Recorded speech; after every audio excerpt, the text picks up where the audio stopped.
അതെ, ഇത്രയും ദിവസങ്ങളായി കിടക്കുന്നതൊന്ന് പരിഹരിക്കാൻ ഒരു ക്യാബിനറ്റ് ഡിസിഷൻ എടുത്താൽ മതി. ഞാനൊരു ബ്ലോക്ക് പഞ്ചായത്ത് പ്രസിഡന്റ് ആയിരുന്ന ഒരാളാണ്.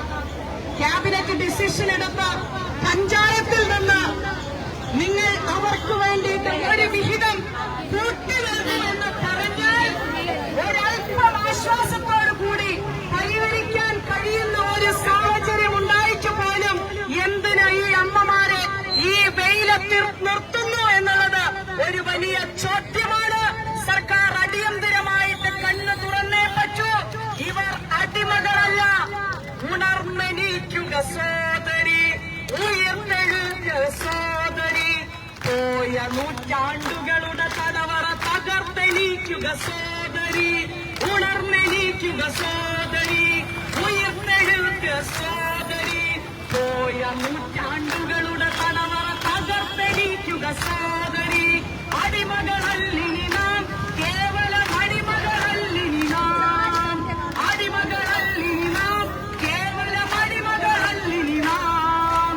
ഉണർന്നെണീക്കുക സോദരി, ഉയർത്തെണീക്കുക സോദരി, പോയ നൂറ്റാണ്ടുകളുടെ തടവറ തകർത്തെണീക്കുക സോദരി, തകർത്തെണീക്കുക സോദരി.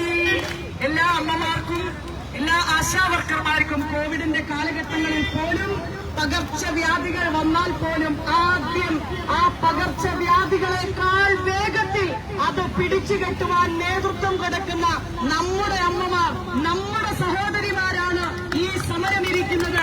അവരുടെ വേദന കാണാതെ പോകരുത്. അവരുടെ കണ്ണുനീർ വീണാൽ കരിഞ്ഞു പോകുന്നതാണ് നിങ്ങളുടെ ഈ മണിമന്ദിരത്തിലെ ആയിരത്തമത് ഓർത്തുകൊണ്ട് അടിയന്തരമായി പരിഹരിക്കണമെന്ന് ആവശ്യപ്പെട്ടുകൊണ്ട് ഇവിടെ ഇരിക്കുന്നവർക്ക് വ്യത്യസ്തമായിരിക്കുന്ന ആശയങ്ങളും രാഷ്ട്രീയ കാഴ്ചപ്പാടുകളും ഉണ്ടാകാം. എങ്കിലും ഒരു സ്ത്രീ എന്നുള്ള രീതിയിൽ ഇത് സ്ത്രീകളുടെ ഒരു വലിയ സമരമാണ്. അവർക്ക് അർഹമായത് കിട്ടുന്നതിന് വേണ്ടിയിട്ടുള്ള പോരാട്ടമാണ്. അവർ ചെയ്ത ജോലിയുടെ വേതനം വർദ്ധിപ്പിക്കുന്നതിനാണ് അവർ സമരം ചെയ്യുന്നത്. ഈ സമരത്തിന് എല്ലാവിധ ഐക്യദാർഢ്യവും പ്രഖ്യാപിച്ചുകൊണ്ട് എന്റെ വാക്കുകൾ നിർത്തുന്നു. നന്ദി, നമസ്കാരം, ജയ് ഹിന്ദ്.